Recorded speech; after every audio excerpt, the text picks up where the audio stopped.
시사 인터뷰 오늘 듣고 계신 시각 8시 8분 15초 지나고 있습니다. 정치권 이슈 천하람 국민의힘 순천갑 당협위원장과 얘기 나누겠습니다. 안녕하십니까? 네, 안녕하세요. 천하람입니다. 네. 조금 전 다른 방송에 네. 생방송 인터뷰를 하시고 네, 바로 여기 출연하셨습니다. 예, 광주 MBC 마당에서 타방송 인터뷰를 전화로 진행했습니다.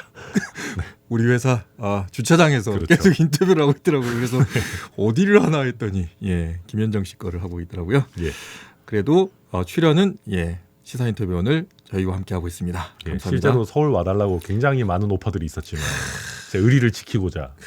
예. 그리고 무엇보다 일단 서울 가기가 좀 귀찮아가지고요. 순천, 광주는 오겠는데 그리고 제가 딱 봐도 별로 좋게 갈 수 있는 게 아닐 것 같아가지고 이기고 가는 것도 아니고 지고 서울 가고 싶지는 않다. 예. 그런 생각으로 또 광주 MBC와의 의리를 지키고자 왔습니다. 질 거를 예상 못했습니까? 예상했죠. 근데 예상했는데 와 막상 이게 그래도 딱 결과 나오고 사실 그리고 또 투표 그 개표 초기에는 막 더블 스코어 가까이 나오지 않았습니까? 네. 사전 투표보다 먼저 열 때는 보니까 참 마음이 참 참담하더라고요. 이게 사실은 1년 전 지방선거 때만 해도 뭐 수도권 거의 뭐 싹쓸이 하다시피 특히 서울에서는 그런 분위기였는데 1년 만에 우리 정부 여당이 얼마나 못했으면은 국민들께서 이렇게 완전히 180도 바뀐 평가를 하셨을까. 그리고 이제 저도 나름대로 그 흐름을 막아보려고 뭐 당대표 출마도 해보고 뭐 했지만은 그 흐름을 막지 못한 거에 대해서 스스로 참 안타까움도 들고 뭐 그렇습니다. 많은 분들이 예상을 이렇게 했습니다. 이제 지게 되면 김기현 대표 체제는 내리고 비대위로 갈 것이다 라고 예상을 하는데 그렇게 예상하십니까? 권영세 의원은 그런 얘기를 안 하는 걸로 보이는데. 그게 조금 상반되는 것 같아요. 지금 당장 대안이 없다라고 하시는 분들도 있고 그래도 지금 이렇게까지 참패했는데 지도부 안 내리면 어떻게 선거 치르겠냐. 이미 김기현 지도부는 평가가 끝난 거 아니냐라고 하는 분들도 있고 좀 다양하게 나오는 것 같아요. 목소리는.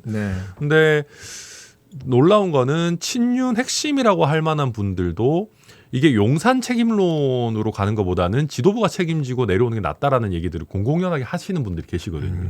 그러니까 지금 김기현 지도부는 그래서 풍전등화의 위기에 처해 있는 건 맞다. 친윤도 다 결사옹위하는 분위기는 전혀 아니다. 뭐 그렇게 보입니다. 용산 책임론이란 말을 안 나오게 하려고 하는 이유가 있을 것 같습니다. 왜냐하면 김태우 후보 자체가 다시 선거를 나오게 됐고 사면 복권시켜가지고 어떻게 보면 좀 억지스럽지 않았냐라는 평도 있었기 때문에 그래서 제가 지금 며칠 동안의 상황을 대충 예상을 해보면 요 앞으로 벌어질 최고위원들의 발언도 굉장히 곤란해질 겁니다. 최고위원들 요즘 발언을 안 하던데요? 아니죠. 김병민 최고위원, 장혜선 최고위원 이런 분들은 어쨌든 방송은 나오잖아요. 그 전에 말 많이 하다 보면 왜 말을 안 하는 거예요? 조수진 최고위원 같은 경우 이제 밥 2공기 뭐 이런 거 밥 1공기부터 시작해서 아무튼 자 어려운 상황도 있지만 왜 그러냐 보십시오. 딱 그 얘기가 나올 겁니다. 김태우 후보를 다시 공천하기로 한 대통령실의 어떤 사면과 그 어떤 밀어붙인 그 결단이 문제인 거냐 아니면 선거를 잘 치러내지 못한 어떤 뭐 플러스 알파를 만들어내지 못한 지도부가 문제인 거냐라는 질문을 계속해서 받을 건데요. 그러면 최고위원들도 굉장히 곤혹스러운 상황이 될 거고 본인들의 지도부로서의 지위를 지키려고 하다 보면 무의식적으로 이거 저희는 그냥 사면 복권해서 출마시키라는 거 했을 뿐이에요. 뭐 김기현 대표도 다 주어진 판에 그냥 뛰기만 했는데 어쩌란 말입니까? 그럼 그 판을 준 게 누굽니까라고 하면은 결국은 용산으로 대통령 책임론처럼 우리 지도부가 대통령 책임론으로 이렇게 드라이브를 거는 것 같은 모양새가 나올 수 있거든요. 그게 지금 당내에서도 김기현 지도부는 이제는 뭐 쓰임을 다 했다라고 생각하는 분들이 걱정하는 지점일 겁니다. 야, 이거는 좀 지켜봐야 되겠네요. 어떻게 이제 바뀔지. 김기현 대표 체제로 계속해서 갈지 아니면 비대위체로 갈지는 좀 봐야 되겠습니다. 강서구청장 보궐선거였습니다. 보궐선거.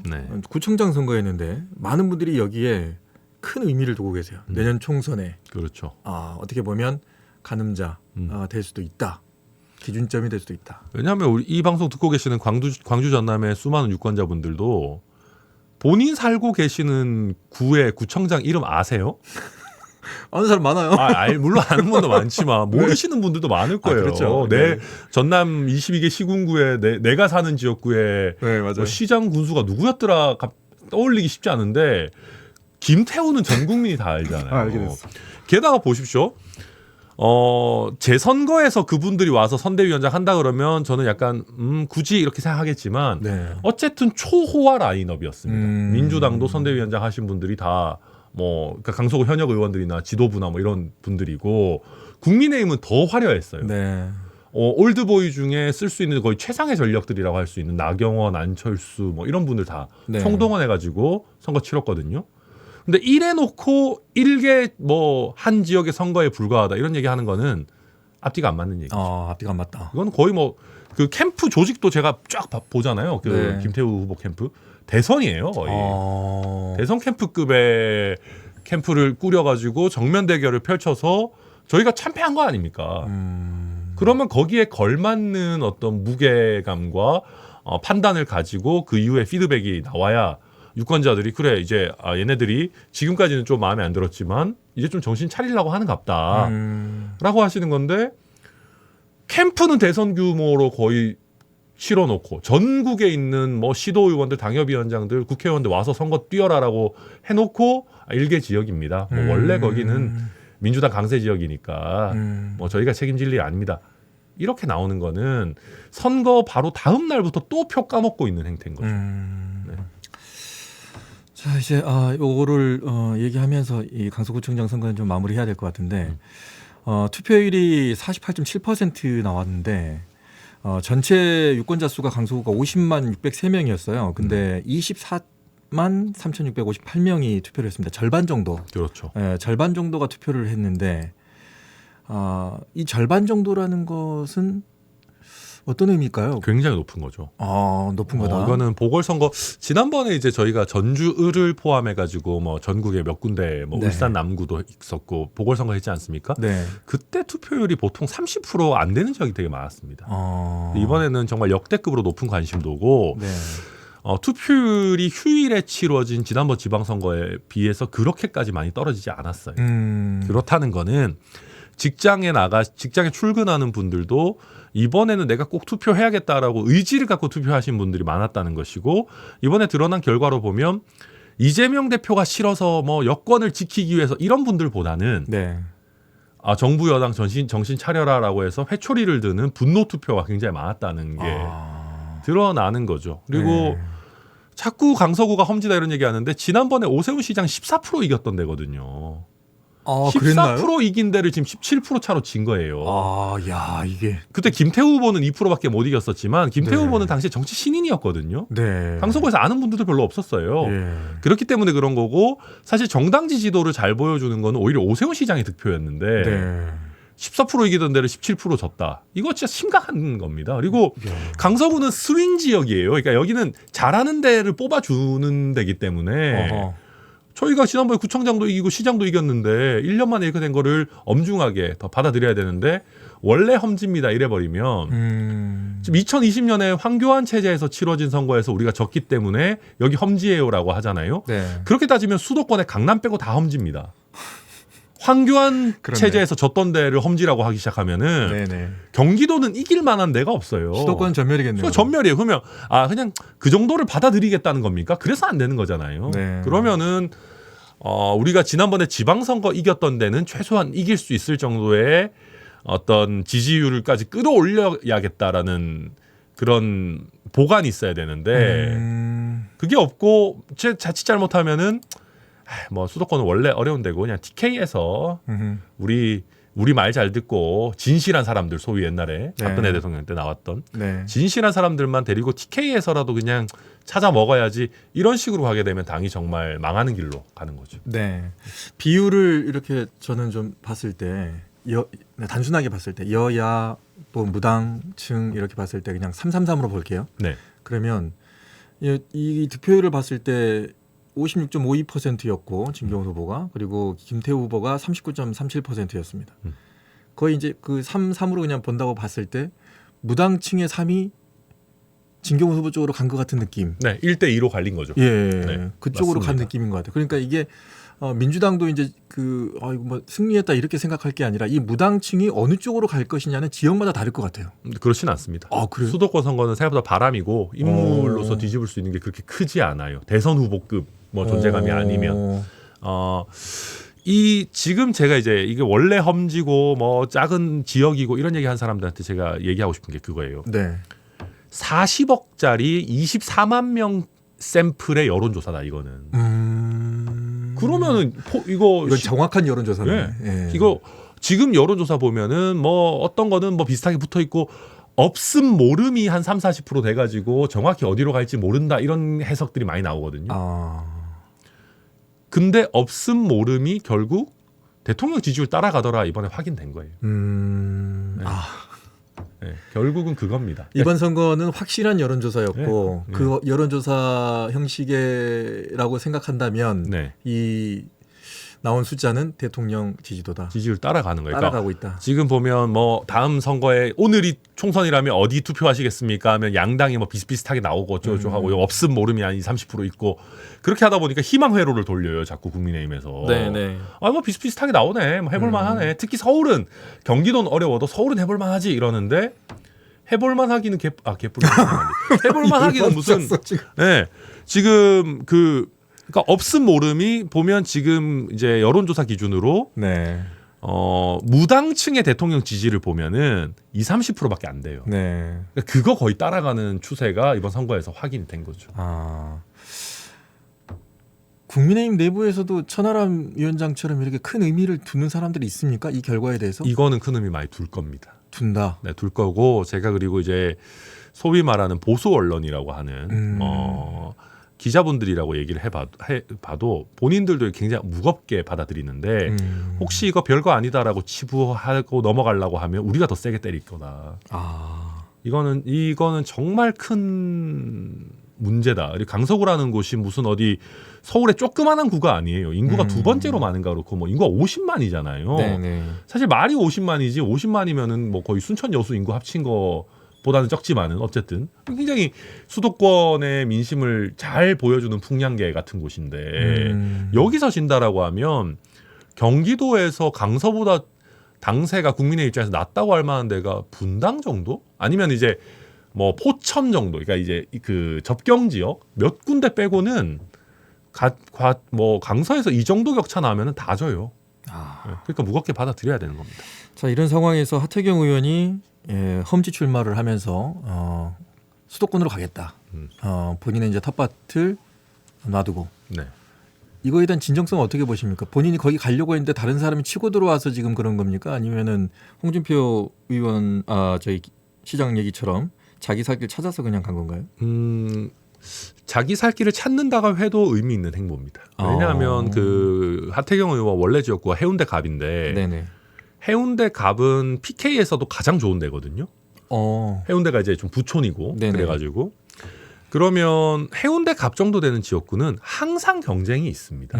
뭐 대구도 뭐 마찬가지로 주호영 의원 같은 분도 뭐 컷오프 당하고 막 아니면 막 지역구 옮겨야 되고 막 계속 그런 일들이 있거든요. 따뜻한 지역구는 항상 그렇습니다. 민주당도 마찬가지지만 그러면 그런 상황에서 이제 하태경 의원이 버티다가 아니면 뭐 부산 내에서 옮기겠다고 하다가 안 되면 무소속 출마하고 이럴 수도 있는 건데 그게 오히려 일반적으로 지금까지 나왔던 영남 지역구 의원들의 행태인데 그거보다는 100배 나은 거거든요. 그리고 저는 높게 평가하는 게 우리가 양당에서 활약하는 의원들을 좀 보시면은요.